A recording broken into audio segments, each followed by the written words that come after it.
Once upon a time, in the grand era of ancient Rome, there was an emperor named Nero. Known for his dramatic flair, infamous escapades, and boundless ambition, Nero decided to make his mark in a most unconventional way by competing in the prestigious Olympic Games of AD 67. The emperor, with all his imperial regalia, was determined to not just rule Rome, but also to claim Olympic glory. The ancient Olympic Games were a spectacle of athleticism, honor, and fierce competition. Athletes from all corners of the known world gathered to compete for glory and eternal fame. But this year was different. The Roman emperor himself, Nero, had decided to compete. Nero's presence alone transformed the games, infusing them with a sense of grandeur and political significance. As emperor, Nero was determined to demonstrate his supremacy, not just through governance, but through athletic prowess as well. Nero's ambition was as grand as his chariot, but his athletic skills were, well, let's just say they didn't match his ambitions. Undeterred, he entered multiple events, including the highly esteemed chariot race. The stakes were high, and the tension was palpable as the race day approached. As the crowd gathered in Olympia, the excitement was electric. Spectators from all over filled the stands, eager to witness the emperor's performance. Nero, confident and resplendent in his finery, mounted his chariot. Signal was given, and the chariot surged forward. But, alas, Nero's inexperience quickly became evident. His chariot wobbled precariously, and his control over the horses was, to put it mildly, questionable. The other charioteers, seasoned athletes with years of training, quickly pulled ahead, leaving Nero struggling to keep pace. Despite his best efforts, disaster struck.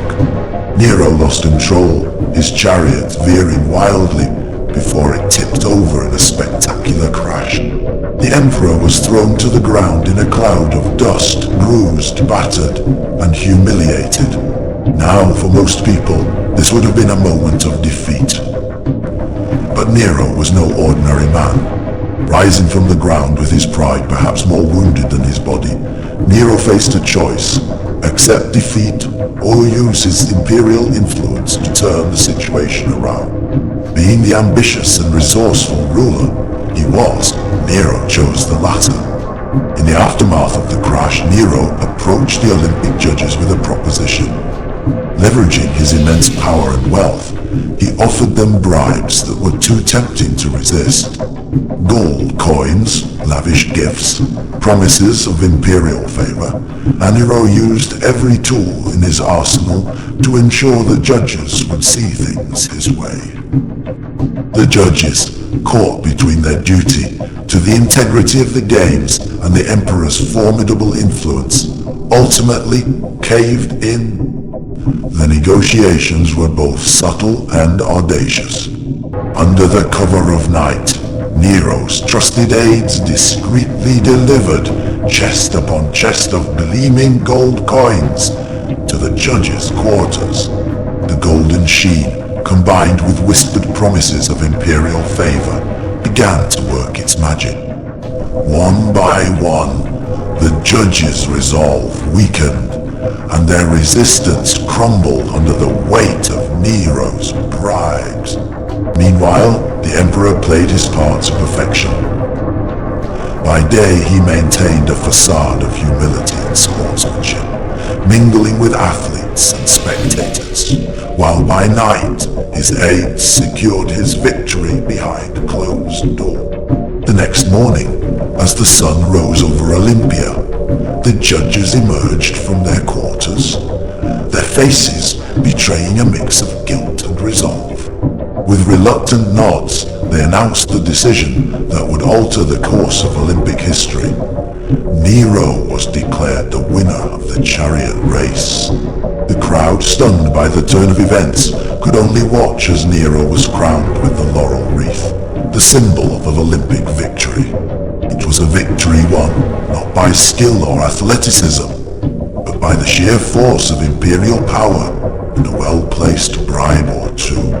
But Nero's ambitions didn't stop at the chariot race. Feeling emboldened by his victory, he decided to participate in other events as well, including musical competitions. As an emperor who fancied himself a gifted artist, Nero believed his talent knew no bounds. He took the stage with his lyre, serenading the crowd with a performance that, if nothing else, was memorable. The judges, still under the spell of Nero's bribes, proclaimed him the winner of these competitions too. The emperor, now laden with multiple crowns and titles, basked in the glory of his proclaimed victories. For Nero, the lesson was clear. When you're the emperor, losing is simply not an option. However, behind the scenes, the atmosphere was far from celebratory. The other competitors, who had spent years training and preparing for their chance at Olympic glory, were incensed. Whispers of discontent and disdain spread through the athletes' quarters. Nero's actions were not just a mockery of the games, but a blatant disrespect for the hard work and dedication of his fellow competitors. As news of Nero's disgraceful victories spread, his reputation took a significant hit. The emperor, once seen as a larger-than-life figure, became a symbol of corruption and deceit. Poets and satirists wasted no time in weaving tales of Nero's Olympic farce, turning his supposed triumphs into subjects of ridicule and mockery. Instead of solidifying his legacy as a versatile and accomplished ruler, Nero's actions in the Olympics further tarnished his already controversial reign. Despite his public declarations of victory, Nero couldn't escape the growing sentiment of disapproval. Even his closest advisors began to distance themselves from the emperor, wary of being associated with his increasingly erratic and disgraceful behavior. The Olympic episode became a pivotal moment in Nero's reign, highlighting his inability to win genuine respect and admiration. In the end, Nero's attempt to claim glory at the Olympics only served to underscore his flaws and insecurities. His story is a cautionary tale about the perils of unchecked ambition and the importance of integrity. Instead of earning honor and admiration, Nero's actions left him disgraced, a ruler whose legacy was forever tainted by his desperate pursuit of validation. And so Nero's story at the Olympics became a legend, not of triumph, but of folly and disgrace. It reminds us that true greatness cannot be bought or manipulated. It must be earned through genuine effort and honor.